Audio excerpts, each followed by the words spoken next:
Vote কেন্দ্রে যাবেন, সকলকে ঐক্যবদ্ধ করে নিয়ে যাবেন। তারপরে ধানের শীষ প্রতীকে ভোট দিবেন, বিএনপিকে সরকার গঠন করার সুযোগ করে দিবেন।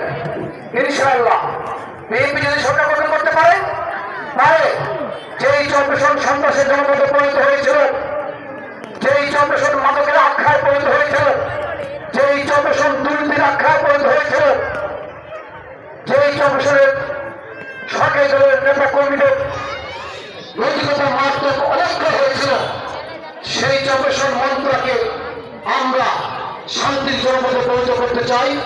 আদর্শিক ভিত্তির উপরে, ন্যায্যতার উপরে চব্বিশনের সমাজগুলো আমরা বিনিময় করতে চাই। আপনারা রাজি আছেন?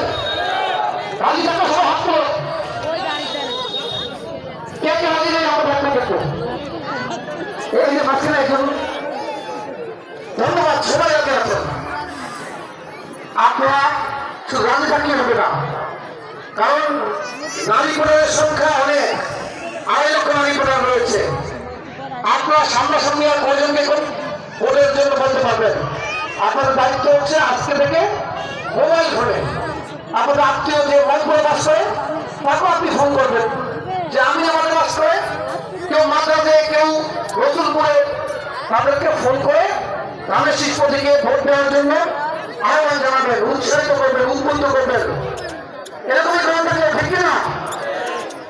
বক্তব্য বিবেচিত কর্মধিকার আজকে আপনাদের কথা শুনতে পারি নাই।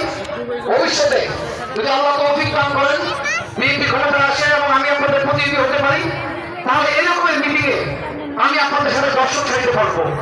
আপনারা মঞ্চে এসে বক্তব্য রাখবেন।